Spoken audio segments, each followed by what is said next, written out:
Hello friends, welcome you all. आज मैं आपके लिए जो वीडियो लेकर आ रहा हूँ, देखिए बात करने वाले हैं HDFC और HDFC बैंक के स्टॉक्स की।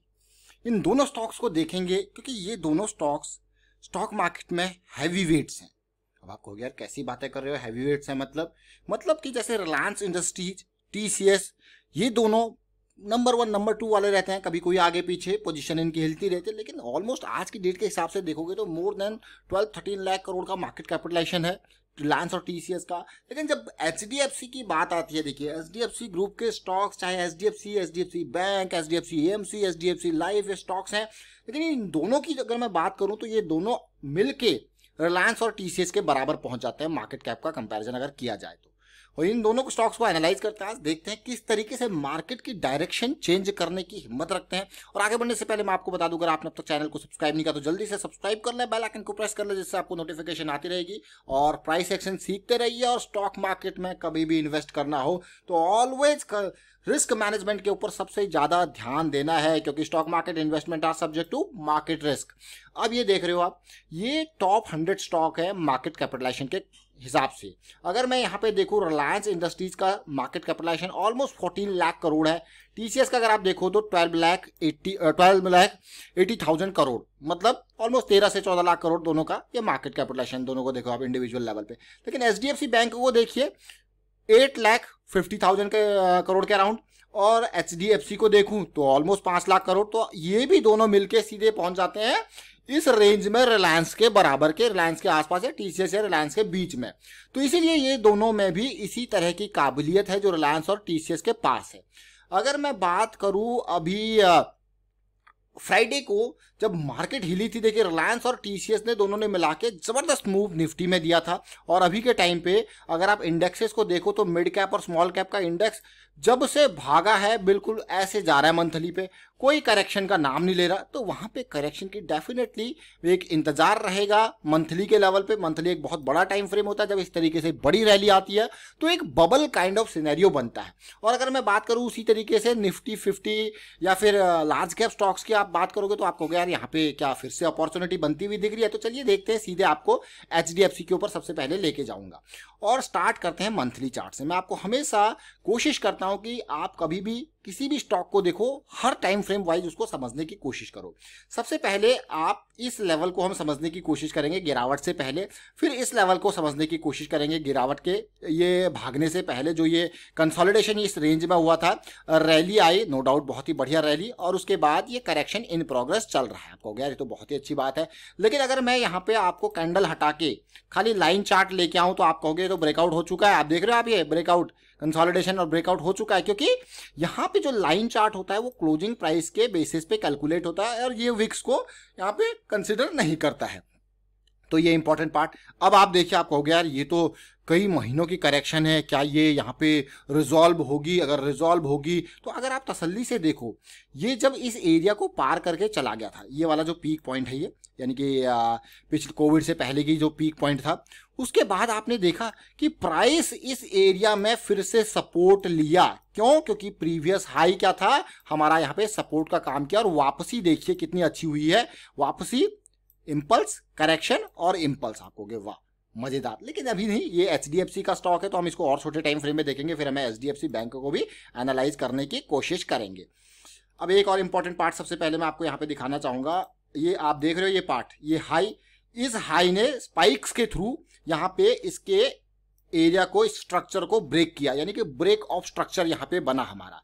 जैसे ये मार्केट स्ट्रक्चर में ये स्ट्रक्चर आपका ब्रेक हुआ, आप इस लो पॉइंट को देखिए, ये देखिए। एक और इंपॉर्टेंट पार्ट में जो आपके साथ यहाँ पे फिर लेवल शेयर करने वाला हूं, जैसे कि कभी भी हो ब्रेक ऑफ स्ट्रक्चर होता है तो हमारी एक्सपेक्टेशन होती है वापस करेक्शन आए।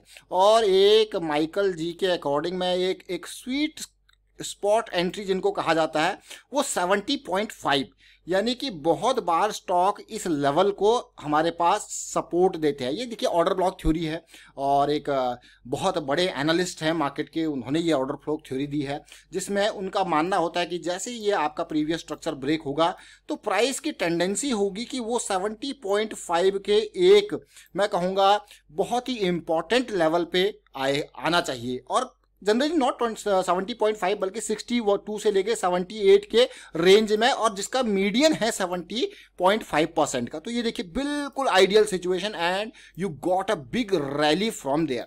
अगर आप तसल्ली से इस पार्ट को समझें, और ये एरिया देखिए, ये जब ब्रेकआउट हुआ तो उसके बाद क्या आया, पुल बैक। तो पुल बैक, कई लोग जिस पुल बैक के ऊपर ज्यादा विश्वास करते हैं, क्योंकि जब वो पुल बैक रिजॉल्व होगा ना तो आपका स्टॉप लॉस वहां पे बहुत ही लिमिटेड होगा।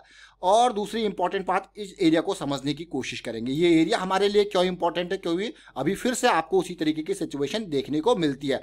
देखिए जनरली कभी भी स्टॉक में इस तरीके की सिचुएशन जब आती है ना, तो एक liquidity engineering kind of situation होती है कि स्पाइक्स आपको दिखते हैं तो आपको लगता है हाँ यार अब जो है सिचुएशन गड़बड़ होती हुई दिख रही है, और ये जनरली पीक्स पे आती है, और या फिर बॉटम पे आपका जब आपके stop loss hunting and all होती है वहां पे भी आपको देखने को मिलती है। अब इसको समझते देखिए, जब ये प्राइस भागा और जंप करके गया ऑलमोस्ट 2900 के आसपास तक, उसके बाद बढ़िया करेक्शन आई। बढ़िया करेक्शन को अगर देखा जाए तो करेक्शन अभी जो रिजॉल्व होती हुई आपको देखने को मिल रही है, लेकिन मैं आपको यही कहूंगा ये रिजोल्यूशन तो बढ़िया है, बट इस पूरे पार्ट को जब आप देखोगे तो आप अगर इसको इम्पल्स समझते हो, देखिए स्टॉक मार्केट में आप सोच सकते हो, बुलिश सोच सकते हो, एक बायस आपका सेट हो सकता है कि आप पॉजिटिव हो इस डायरेक्शन में, लेकिन जब आप दूसरी डायरेक्शन में सोचते हो तो उसको भी आप इग्नोर या दरकिनार नहीं करते हो। अगर मैं फिर से फिव लेवल लेके चलूँ और इस इंपल्स की स्टार्टिंग को देखूँ इसको, और इसको करेक्शन लेके चलूँ यहाँ पे, तो आप कहोगे ये 62% के आसपास के लेवल पे अभी अवेलेबल है। यानी कि अगर यहाँ पे इसको 62% के आसपास अवेलेबल है, और अगर मैं ऑर्डर ब्लॉक थ्योरी को यूज करता हूं, so this is the important supply area for this HDFC stock. ये देखिए ये एरिया 2800 की रेंज से एक स्ट्रॉन्ग सप्लाई एरिया बनता है। तो यानी कि ये एरिया अगर यहाँ से रिजेक्शन मिल जाए तो फिर आप कहोगे यार ये वापसी नीचे आने की कोशिश करेगा। डेफिनेटली अगर आप देखो इंपल्स बनी है, करेक्शन बनी है, इस एरिया में जाके अगर ये करेक्शन आती है डेफिनेटली, और अगर ये करेक्शन रिजॉल्व होती है इस हाई से पहले, then definitely it will be going to cross all these areas. Otherwise ये इस एरिया में वापस जाके डाउन साइड आएगा तो फिर वी विल हैव एक डाउन साइड का मोशन आपको देखने को मिल सकता है। बट वीकली चार्ट है, लंबे टाइम की बात हो जाती है, लेकिन तब तक आपको छोटे टाइम के हिसाब से बहुत सारी अपॉर्चुनिटीज देखते हुए मिल सकती हैं, ऊपर भी और डाउन साइड भी। अब इस पार्ट को डेली में समझते, देखिए 200 SMA चाहे वीकली पे हो चाहे डेली पे हो, ये बहुत इंपॉर्टेंट रोल प्ले करता है 200 SMA। आप देखिए पूरे प्राइस को देख सकते हो अब तक कि अब तक 200 SMA के इर्द गिर्द देखिए सपोर्ट मिला करता था इस एरिया में, देख सकते हो आप ये। और उसके बाद जब प्राइस नीचे गया फिर से देखिए वापस 200 को पार किया, तो फिर से मतलब लॉन्ग टर्म वाले लोग एक्टिव हो गए, ये 200 के आसपास का सपोर्ट फिर से लिया है, और वहीं से ही प्राइस ने मूवमेंट स्टार्ट किया। 200 SMA के आसपास इस तरीके की कैंडल बनना, यानी कि इंडिसीजन कहो आप इसको, डॉजी काइंड ऑफ कहो या हैमर काइंड ऑफ सिनेरियो आप देख रहे हो, इसमें बॉडी बहुत ही कम है, विक लंबी है, तो ये एक पॉजिटिविटी, और लोग इसी को कंफर्मेशन लेके यहाँ पे इसके क्रॉस होते ही, हाई क्रॉस होते ही स्टार्ट कर देते हैं एंट्री करना with a stop loss of this. वो एक लेवल पार कर चुके हैं। ब्रेकआउट का सीखेंगे इसमें, देखिए ये ब्रेकआउट का एरिया, ब्रेकआउट के बाद पुल बैक की एक्सपेक्टेशन, पुल बैक आया है और आगे रन स्टार्ट हो गया। अब जो रन है वो इन एरियाज तक जाने की कोशिश यहाँ पे कर सकता है, 2800 और 2900 की इस रेंज तक, जो कि हमने अभी वीकली चार्ट के हिसाब से भी देखा। अगर रिजेक्शन होगा, क्योंकि इससे पहले इन्हीं एरियाज में प्राइस का रिजेक्शन हमें मिला था, तो रिजेक्शन इन एरियाज में एंटी, देखिए हाई के पास जाएगा तो डेफिनेटली वी नीड की वहां पे स्मॉल करेक्शन, कंसोलिडेशन या काइंड ऑफ पुल बैक देखने को मिल जाए आगे रन के लिए। तो इसी से स्टेप वाइज स्ट्रेच चलिए, आपको बहुत मौके मिलेंगे। अब एचडीएफसी बैंक को देखते हैं, और एचडीएफसी बैंक के स्टॉक को मैं लेके चलता हूं यहाँ पे मंथली चार्ट। देखिए एचडीएफसी जो लेवल पार कर चुका है वो एचडीएफसी बैंक अब करने की तैयारी कर रहा है, और अगर ये पार करते हैं तो निफ्टी क्या निफ्टी बैंक में भी आपको अच्छी खासी तेजी देखने को मिल सकती है। एक रैली आई, एक छोटी सी करेक्शन यहाँ पे आई, फिर से रैली आती है, और एक फिर बढ़िया करेक्शन अभी इन प्रोग्रेस चल रही है। और अब मैं वीकली चार्ट की तरफ आपको लेके चलूंगा। देखिए वीकली चार्ट को समझते हैं। वीकली चार्ट में जैसा कि मैं यहाँ पे आपको क्लियरली दिखा रहा हूँ कि एक बढ़िया करेक्शन हमें इस रेंज में मिली थी, 200 से नीचे जरूर गया था ये, फिर वापसी बहुत जल्दी यहाँ पे हो गई थी, फिर सपोर्ट लेने की कोशिश करी 200 का देखिए, और उसके बाद बढ़िया रैली आपने देखी। ये छोटे छोटे करेक्शंस आपके लिए प्ले करने के लिए बहुत ही इंपॉर्टेंट। बट अभी का कंसर्निंग फैक्टर ये है कि जब इसने अभी रिसेंट करेक्शन दिया है, तो ये मान के चलिए कि ये एक काइंड ऑफ सिनेरियो बन रहा है बेस का, एक बेस सिचुएशन बन रहा है। उस बेस सिचुएशन में ये आपका एक टॉप हो गया, ये आपका हो गया हेड काइंड ऑफ सिनेरियो। अगर ये इस एरिया से वापस हो जाता है, देखिए मैं आपको दोनों तरीके के सिनेरियो यहाँ पे बताने की कोशिश कर रहा हूँ। देखिए अगर ये इस एरिया से वापस हो जाता है, जो कि इसका 62% या 70% के अराउंड का एरिया जो बैठेगा, तो फिर ये कोशिश करेगा इस लेवल को तोड़ने की, तो हमें क्या मिलेंगी, शॉर्ट अपॉर्चुनिटीज। अदरवाइज लॉन्ग की अगर मैं बात करूं तो इन एरियाज में रेजिस्टेंसेस मिलने की बहुत बहुत उम्मीद है। और अब देखते हैं ये फिब लेवल पे कहां पे सेट होता है। मैं जब भी आपको ये सारी चीजें बताता हूं ना, कोशिश करता हूं कि आप पूरी अंडरस्टैंडिंग हर टाइम फ्रेम वाइज उसको समझने की कोशिश करें। तो अभी हम ऑलमोस्ट 70.5 के अराउंड ही अवेलेबल है, उसी एरिया में 70 कहूंगा या 78 कहूंगा, उसी एरिया में अवेलेबल है जहां से आने वाले टाइम पे हमको रिस्क दिख सकता है। तो ये आप देखिए, तो ये इंपॉर्टेंट सप्लाई जोन आपके लिए तैयार हो रहा है। और अगर आप वीकली चार्ट को देखोगे तो बहुत सारी रिजेक्शन इन एरियाज में इन विक्स के माध्यम से आपको देखने को मिल रही है। तो 1550 से लेके मैं कहूंगा ये 1500-1600 की रेंज के आसपास यहाँ पे रिजेक्शन लेवल भी अवेलेबल है। तो रिजेक्शन के साथ साथ क्या होगा, जब ये ब्रेकआउट हुआ जैसे SDFC में हुआ था, तो अगर ये रिजेक्शन को इसको खत्म करना है तो definitely we will look for a pull back here. अगर इसको ऊपर जाना है इन 1650 की रेंज में, तो इस तरीके से पुल बैक आपको देखने को मिल सकता है। तो इंपॉर्टेंट है आपको, मैं कहूंगा, क्योंकि अभी हम काफी दूर मार्केट में, मैं ये कहूंगा कि ओवर वैल्यूड जोन में अभी हम अवेलेबल हैं। तो अगर आप देख रहे हो तो नॉट ओनली लॉन्ग साइड बल्कि शॉर्ट साइड की तरफ भी आपको बिल्कुल ध्यान देना पड़ेगा, जैसी सिचुएशन ये स्टॉक्स आपको दे रहे हैं। इसी तरीके से मैं अगर यहाँ पे डेली टाइम फ्रेम पे आके देखता हूं तो आप खुद देख सकते हो कि कैसी सिचुएशन बन रही है। 200 के आसपास का इसने सपोर्ट अभी रिसेंटली लिया है। अब मैं आपको लेके चलता हूँ छोटे टाइम फ्रेम में, गिरावट से पहले देखिए।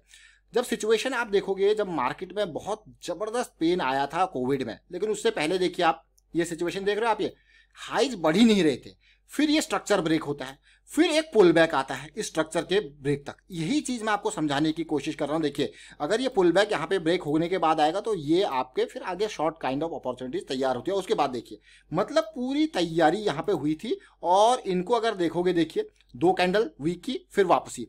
अब मैं अगर इसी पार्ट को आपको डेली में लेके चलूँ, देखिए मैं आपको पुरानी चीजों से बहुत कुछ यहाँ पे लर्निंग की कोशिश करने की किस तरीके की सिचुएशन बन रही है। आप ये देख रहे हो, आप ये पूरी की पूरे जोन को आप देखिए। अगर आप RSI पे देखोगे इसको तो और क्लियर तरीके से समझोगे। डेली में बियरिश क्रॉस बनता है और ये प्राइस इसको नीचे लेके आता है, 200 का सपोर्ट लेता है, वापस जाता है और बियरिश क्रॉस के बाद की करेक्शन काइंड ऑफ सिनेरियो। उसके बाद देखिए क्या जबरदस्त फॉल यहाँ पे आया। अगर आप इंटेंसिटी देखोगे इस फॉल में तो ये कैंडल जो आप देख रहे हो, ये बिना सर पैर की जो कैंडल है, ये आप देखिए, इसको आप अलग अलग नाम दे सकते हो, लेकिन हिसाब किताब से आप समझ जाओगे कि इसमें वॉल्यूम भी बहुत जबरदस्त है, क्लियर कट रिजेक्शन। RSI की तरफ अगर मैं लेके चलूँ आपको, इसी तरीके की सिचुएशन देखिए आप, लोअर हाइज यहाँ पे ऑलरेडी बनने लग गए थे और इसके बाद ये RSI 60 के अराउंड ही जो है रिजेक्शन यहाँ पे धीरे धीरे, देखिए इन 3 लेवल को देखिए, इसको देखिए, इसको देखिए, इसको देखिए, ये इक्वल हाइज है, RSI पे क्लियरली लोअर हाई है। ये देखिए ये ऑलमोस्ट यहाँ डाउन है, बिल्कुल डाउन ट्रेंड, और उसके बाद तो सिचुएशन बहुत ही पेनफुल यहाँ पे हो गई। और इसी तरीके से मैं SDFC के ऊपर भी आपको डेली टाइम फ्रेम पे, पुराने टाइम पे लेके जाऊंगा तो सिमिलर सिचुएशन आपको यहाँ पे भी देखने को मिलेगी। देखिए जब होता क्या है, जब प्राइस ना मैनिपुलेशन होता है, जैसे मैं आपको कह रहा था अभी कि आपका इस रेंज तक जाने की कोशिश करेगा और इस एरिया में बहुत सारे ऑर्डर्स को लेने की कोशिश करेगा, तो देखिए प्राइस फॉल हुआ, एकदम वापस गया और ये कैंडल देखिए, this candle is the most important one. और उसके बाद देखिए क्या फॉल स्टार्ट हुआ। तो यहाँ पे जो शॉर्ट वाले लोग हैं वो इस एरिया में अपना स्टॉप लॉस लगा के फ्यूचर के थ्रू, ऑप्शंस के थ्रू आराम से अपना शॉर्ट, देखिए कितना जबरदस्त ये फॉल आया।